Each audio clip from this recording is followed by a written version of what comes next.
ഇന്നത്തെ recipe secret chicken ലെഗാണ്. അതിന് വേണ്ടിയിട്ട് ഒരു പൊട്ടറ്റോ ഉപ്പിട്ട് പുഴുങ്ങിയെടുത്തിട്ടുണ്ട്. എന്നിട്ട് അതൊന്ന് മാഷ് ചെയ്തെടുക്കുക. അതിലേക്ക് മല്ലിയില, ഗരം മസാല, ചില്ലി ഫ്ലേക്സ്, ഉപ്പ്, കോൺഫ്ലോർ ഇട്ടിട്ട് നന്നായിട്ട് മിക്സ് ചെയ്ത് മാറ്റി വെക്കുക. പിന്നെ ഫ്രഞ്ച് ഫ്രൈസ് അല്ലെങ്കിൽ ഇതുപോലെ പൊട്ടറ്റോ നീളത്തിൽ അരിഞ്ഞെടുക്കുക. പിന്നെ മൈദ, ഉപ്പ്, ഓയിൽ, വെള്ളം ഒഴിച്ച് ഇതുപോലെ കുഴച്ച് പരത്തി കട്ട്ലറ്റ് കട്ട് വെച്ച് കട്ട് ചെയ്ത് മാറ്റി വെക്കുക. പിന്നെ വേണ്ടത് ചിക്കൻ ഫ്രൈ ചെയ്തത് അല്ലെങ്കിൽ ചിക്കൻ നഗറ്റ്സ് ആണ്. ഞാൻ ചിക്കൻ നഗറ്റ്സ് ആണ് എടുത്തത്.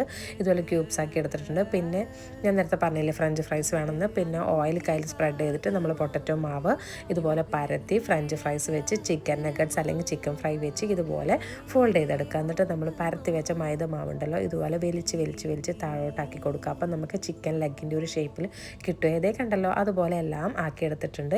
നമുക്ക് ഓയിൽ ഒഴിച്ചിട്ട് ഇതൊന്ന് ഫ്രൈ ചെയ്തെടുക്കാം. കണ്ടല്ലോ എളുപ്പമല്ലേ? അപ്പോൾ ഇതാണ് നമ്മുടെ സീക്രട്ട് എന്ന് പറയുന്നത്. അതിൻ്റെ ഉള്ളിൽ ചിക്കൻ നഗറ്റ്സ് അല്ലെങ്കിൽ ചിക്കൻ ഫ്രൈ വെച്ചതിനാണ് ഇങ്ങനെ പേര് വന്നത്. അപ്പോൾ ഒന്ന് ട്രൈ ചെയ്ത് നോക്കണേ.